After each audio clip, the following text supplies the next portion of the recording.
Harusnya Pak Jokowi marah nih dengan angka 349 triliun nggak kelihatan. Karena IKN-nya dia beres nih. Kalau 349 triliun ini terbuka kan, IKN 400-an triliun tuh. Minimal ada mendekati lah uangnya bisa membiayai IKN gitu ya. Ya kalau bisa balik uang itu kan. Ya makanya kan kita doakan bersama kan, ini bulan Ramadan ya. Berkah mudah-mudahan negara ini.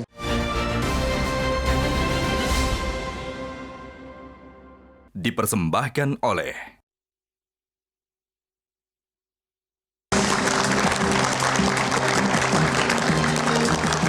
Baik, Mas Hensal, sekarang itu kan sudah ada hawa-hawa pembentukan pansus ya. Ya. Pembentukan itu bisa jadi solusi atau ini bisa melebar kemana-mana dan malah jadi politis menurut Anda?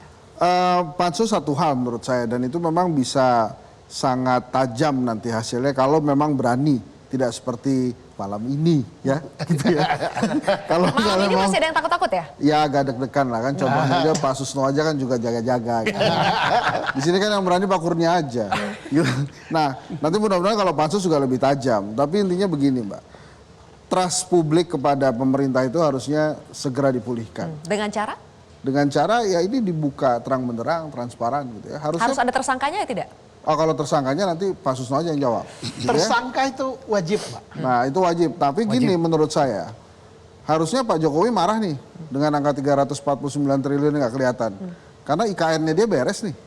Kalau 349 triliun ini terbuka kan, IKN 400-an triliun tuh. Minimal ada mendekati lah uangnya bisa membiayai IKN gitu ya. Ya kalau bisa balik uang itu kan. Ya makanya kan kita doakan bersama kan, ini bulan Ramadan ya. Berkah mudah-mudahan negara ini.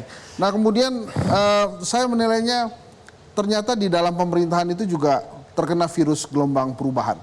Gitu ya, yang dilakukan oleh Pak Mahfud. Jadi saya hari ini spesial menyemangati Pak Mahfud untuk mengungkap semuanya. Ini kan diungkap terus sama Pak Mahfud, yang tambang waktu itu ya.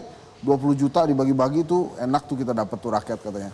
Terus kemudian korupsi sana-sini dan sekarang 349 triliun.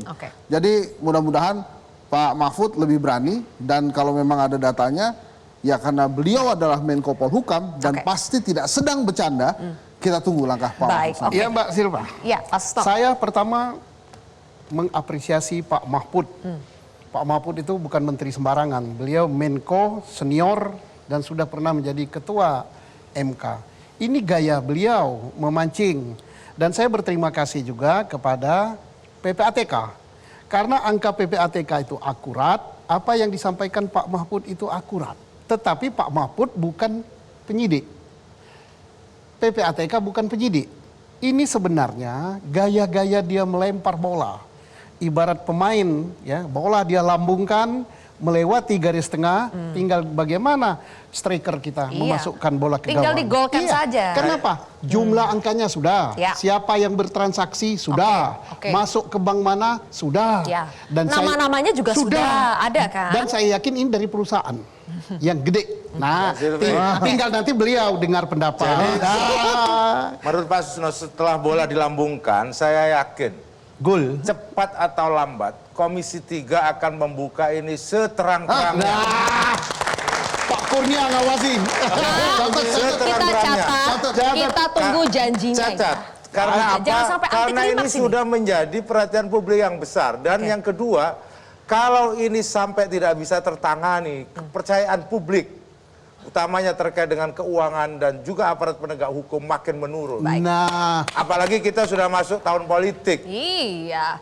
Singkat nih ke Pak Didik sebelum ke Mas Kurnia terakhir. Pak Didik, selain wacana pembentukan pansus ini kan mulai didesak juga. RUU perampasan aset itu kemana? Kok jalan di tempat? Padahal ini bisa menjadi solusi loh untuk pejabat yang hartanya tidak wajar. Ya, satu sisi saya juga ingin menyampaikan bahwa Pak Mahfud juga membuat statement bahwa beliau akan buka-bukaan di DPR.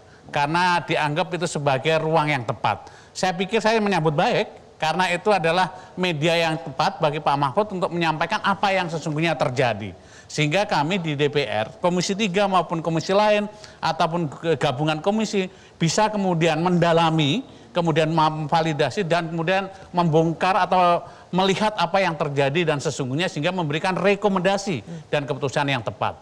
Dan terkait dengan tadi RUU perampasan aset, tentu kami DPR sangat menunggu agar RUU perampasan aset ini juga segera bisa kita bahas. Dan saat ini kami di DPR sudah menyepakati untuk masuk di dalam prolegnas prioritas di tahun 2023.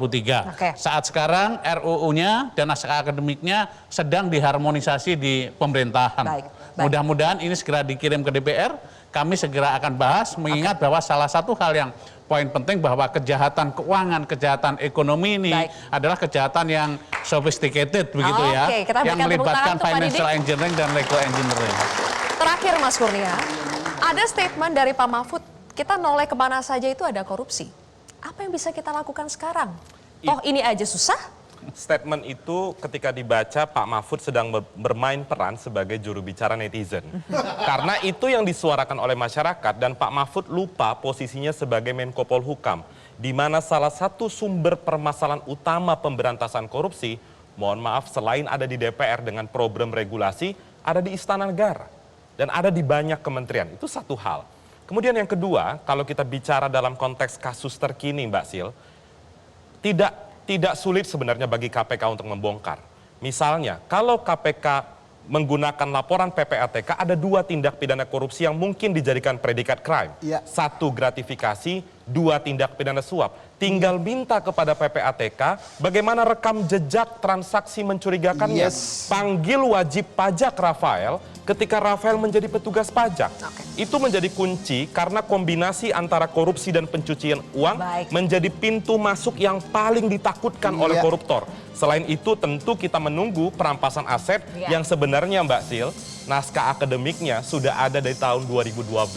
Jadi sudah 11 tahun dokumen itu tidak diapa-apakan oleh DPR dan juga pemerintah. Tolong Bapak-Bapak didengar ya dan bisa segera direalisasikan. Terima kasih Mas Kurnia, Pak Didik, Mas Hensat, Pak Sisto dan juga Pak Jazil. Pemirsa, demikianlah kontroversi untuk malam hari ini. Sepertinya masih akan panjang kita bahas soal ini. Kita akan kawal terus ya, terutama janji dari Pak Jazilul tadi ya. Kita catat bersama. Baik, saya Zilvia Iskandar pamit undur diri. Kita jumpa lagi minggu depan. Sampai jumpa.